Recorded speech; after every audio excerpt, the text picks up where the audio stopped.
बरशानं घासतो आता. खार खार खार खार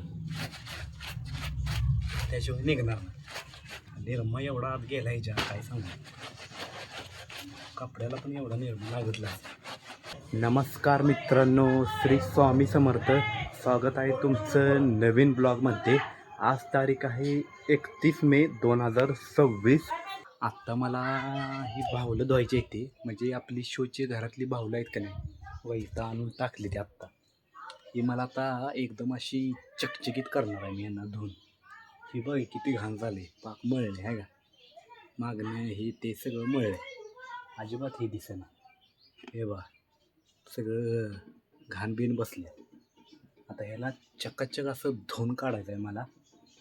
कारण की हे कमीत कमी किती दिवस झाला असं आहे माहिती आहे का, कमी 4 वर्ष झालं असं ठेवलेलं आहे. किती 4 वर्ष जरा पण आम्ही धुतलं नाही काय नाही. हे बघ 4 वर्ष झालं. मग आता याला खसाखस धुतो आता. आता मला पहिला निरमा आणला पाहिजे आतनं. कारण की पहिला निरम्यात बुडवलं पाहिजे ना. निरम्यात बुडवून जरा चोळून मग बरशानं घासलं पाहिजे. तेव्हा ती बाहुले चकाचक निघतील. म्हणजे असं साबणानं धुवून पाण्यात काढून धुतलं की निघणार नाही ना. त्यासाठी मला आता निरमा आणला पाहिजे आतनं. निरमा आहे का बघायला पाहिजे आत. हे बघा ना, निरम्याचं पाणी आणलं बादलीतनं, निरमा घातला थोडासा, अर्धी बारडी लई झाली. एवढं काय करायचं आहे ना. आता बुचकळून काढतो पहिला बाहुलं दोन्ही पण. मला जे लागणार आहे ते घेतलं, साबण, ब्रश आणि काय लागत नाही, आणि निरम्याची बादली. आता यात काय बाहुली जाणार नाही बारडीत. पहिला जाते का बघतो आता. गेली अख्खी बारडी, अख्खी बाहुली गेली आता. ठीक आहे, पाकच गेली. आया याला बोलवलं की तसं संपलं सगळं निर्म्यात पण आहे काय. सगळं पाणी ह्याच्यातच मुरले. आता याला खालनं धुतलं पाहिजे पहिलं, कारण खाली माती असणार ना. बरशानं घासतो आता. खार खार खार खार त्याशिवाय निघणार नाही. कसं झालंय, पाण्यात भिजल्यामुळं पाक बाहुली बारीक झाली. कारण की ह्याच्यात पाणी शिरलं नाही सगळे, त्यामुळे अशी झाली बाहुली. निरमा एवढा आत गेला ह्याच्या काय सांगू. कपड्याला पण एवढा निरमा लागतला. की बघा बाहुलीची दशा काय झाली बघा. पांढरी शुभ्र झाली. नुसता फेस होती आत, नुसता फेस. कारण की सगळा फेसच घुसला ह्याच्या. एकदम चकचकीत करतो बाहुली. लई दिवस झालं धुतलीच नाही. 4 वर्ष झालं म्हणल्यावर बघा की काय असं ठेवलेली आहे ती बाहुली. आता ही कुत्री व्हायला पाहिजे. ती काय लई धुवायची गरज नाही कुत्र्यासनी. ती शोची कुत्रे आहेत ना. बाहुली कुत्री, 2 कुत्रे आहेत ती, लाल एक आणि पिवळं. कसं दिसतंय, लय भारी दिसते की. पण त्याला धुतलं नाही ना, धुतल्यावर लय भारी दिसली.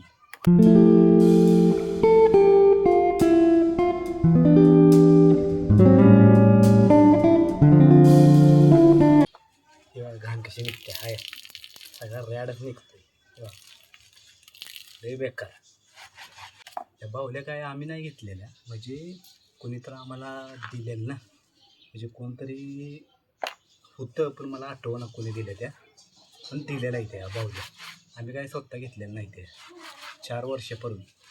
तेव्हा लय पाणी लागतं याला. पाणी वाईस मुरत नाही यात, लय मुरते वा. असं काही मय निघायला लागली.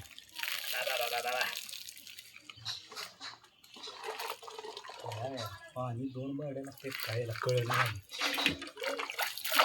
यात सगळा फेसच झाला या बारडी. हे आपलं 2 पिल्ली यात बुडवतो. आता चकचकीत निघली बाहुली. त्याला गिळतो जरा.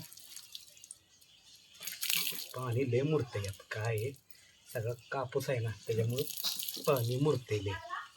तेव्हा आता कशी फ्रेश निघाली की नाही. आता हे वाळल्यावरच कळणार. आत्ता पण कशी फ्रेश दिसते बघा. आता हे जेव्हा ठेवतो कुत्र्यासनी बुडवून काढतो. कुत्र्याचं काय लय शिवत नाही, ह्याच्यात काय लय पाणी मुरत नाही. नुसतं असं पिळलं की निघलं. आता बघा कसं आहे, हे पण खट्ट निघालं आहे.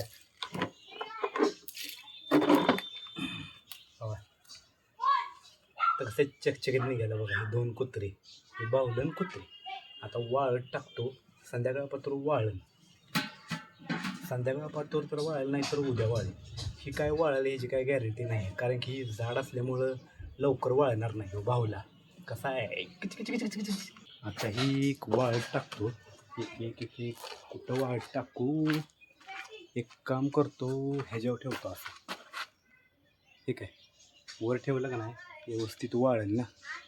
आणि अजून 2 कुत्रे राहिली बारकी, ही 2 पिल्ले, त्या बाहुलीचे 2 पिल्ले, हे पण इथंच ठेवायला पाहिजे. मी असं ठेवतो इथं, नाहीतर इथं ठेवतो, कारण की इथं ठेवलं की पडणार ना बारक काय. त्यामुळं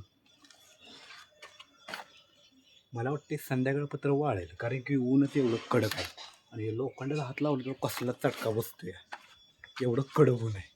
त्यामुळे संध्याकाळपत्र वाळेल. आणि शोच्या वस्तू एवढ्या 2 आहेत आमच्या घरात, बाकीचं काय नाही आमच्या घरात शोचं. त्यामुळं मग लय घाण झाले.